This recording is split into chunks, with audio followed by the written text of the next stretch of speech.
किशोर और पिद्दी दो भाई बहन थे। पिद्दी बहुत खर्चीले स्वभाव की थी। वो जितना कमाती अपने ऐशो आराम में पैसे उड़ा दिया करती। लेकिन किशोर समझदार था, घर को साथ लेकर चलना जानता था।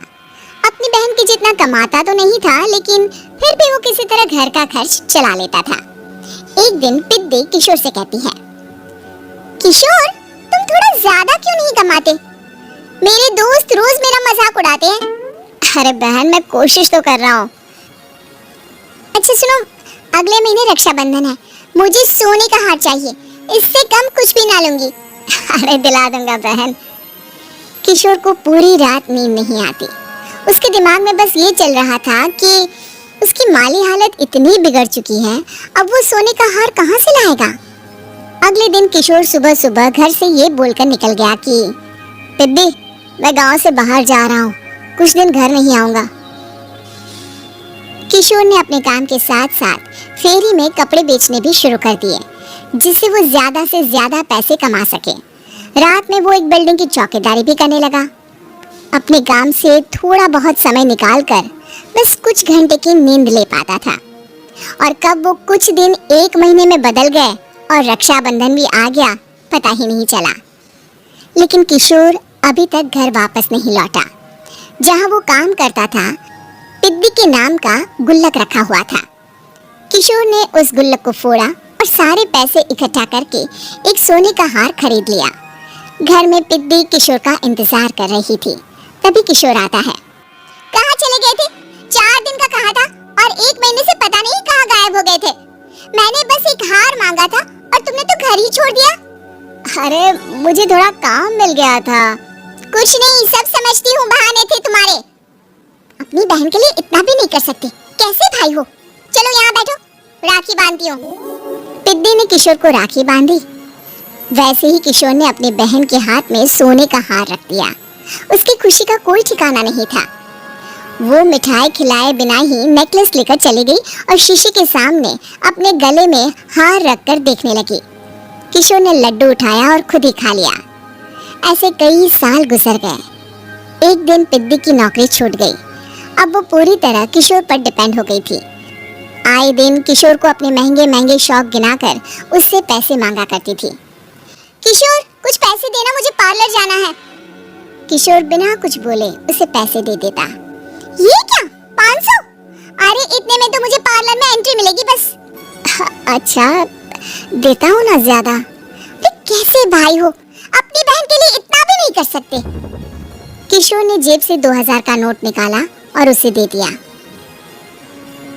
किशोर गरीबी में रह लेता था, लेकिन अपनी बहन को कभी कोई कमी नहीं होने देता था।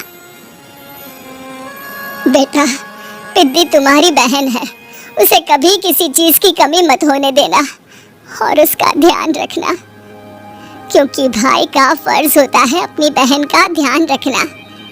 किशोर ने माँ की कही ये बात हमेशा के लिए याद कर ली थी। शायद माँ की इसी बात की वजह से किशोर पिद्दी की हर जिद पूरी करता चला आ रहा था। किशोर, आज मैं अपने दोस्तों के साथ पार्टी करने जा रही हूँ, मुझे कुछ पैसे दो ना। किशोर पिद्दी को समझाता है, लेकिन पिद्दी नाराज होकर चली गई और अपने कमरे में सुबक सुबक कर रोने लगी। किशोर अपनी जेब से कुछ पैसे निकालता है और पिद्दी को दे देता है। किशोर खुद कभी अच्छे कपड़े नहीं पहनता, लेकिन पिद्दी को राजकुमारी की तरह रखता। पिद्दी के जाने के बाद किशोर अपने काम पर निकल गया। एक तरफ पिद्दी अपने दोस्तों के साथ मस्ती कर रही थी, तो वहीं दूसरी तरफ किशोर पैसे कमाने के लिए कड़ी मेहनत कर रहा था। कुछ और दिन ऐसे ही बीत गए। एक दिन पिद्दी एक लड़के को लेकर घर आई और उसे किशोर से मिलवाया। किशोर, मुझे इस लड़के से शादी करनी है, लेकिन इनके मम्मी पापा बोल रहे हैं कि उनको दहेज में एक कार चाहिए, तभी वो मेरा और पंकज का रिश्ता कबूल करेंगे। लेकिन बहन, कार खरीदना कोई सब्जी खरीदने के बराबर तो नहीं है। अरे कैसे भाई हो तुम, अपनी बहन के लिए इतना नहीं कर सकते? देखो, मैं ज्यादा इंतजार नहीं कर सकती, तुम्हें 1 साल में मेरे लिए कार खरीदनी ही होगी। अच्छा पंकज, एक काम करो, कल तुम अपने माता पिता को घर बुला लो, मैं उनसे तुम्हारे और पिद्दी के रिश्ते की बात कर लेता हूँ। अगले दिन किशोर के छोटे से घर में पंकज और उसके माता पिता आते हैं। बेटा, तुम्हारी बहन ने हमारी शर्त तो बता ही दी होगी, जी। बेटा तुम तो इतने छोटे घर में रहते हो, दहेज कहाँ से लाओगे? मैं अपनी बहन की खुशी के लिए सब कुछ कर सकता हूँ। पंकज और पिद्दी का रिश्ता तय हो जाता है। किशोर अब अपनी क्षमता से 4 गुना ज्यादा काम करने लगता है। सुबह सबके घरों में न्यूज़पेपर फेंकता, दिन में मजदूरी करता और रात में चौकीदारी करता। खूब मेहनत करके किशोर ने अपनी बहन की शादी के लिए पैसे जुटा लिए। उसने अपनी बहन के लिए कार खरीद ली।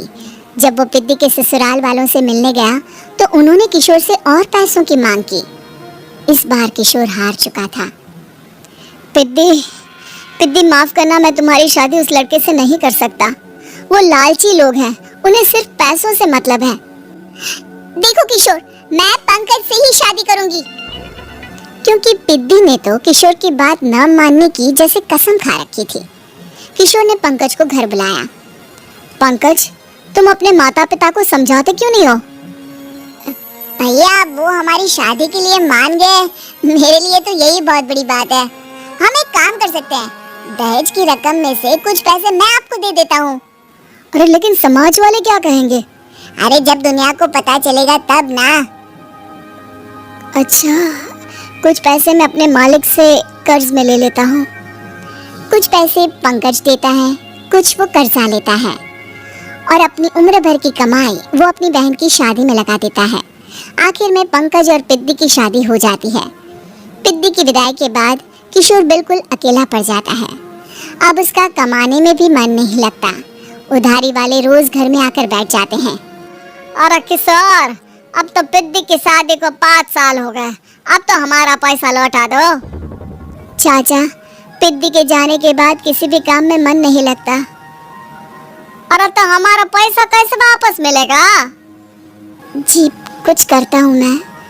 किशोर के ऊपर बहुत सा कर्जा चढ़ गया था, इसलिए उसने तय किया कि वो ये घर बेचकर सबके पैसे लौटा देगा। अगली सुबह शहर के किसी साहूकार को उसने अपना घर बेच दिया और सबके पैसे लौटा के वो गांव छोड़कर चला गया। पिद्दी ने शादी के बाद कभी अपने भाई का हाल तक नहीं पूछा। किशोर को फर्क नहीं पड़ता था, बस ससुराल में उसकी बहन खुश है ये जानकर उसे खुद की खुशी मिलती थी और ये सोचकर कि उसने माँ से किया हुआ वादा पूरा कर दिया।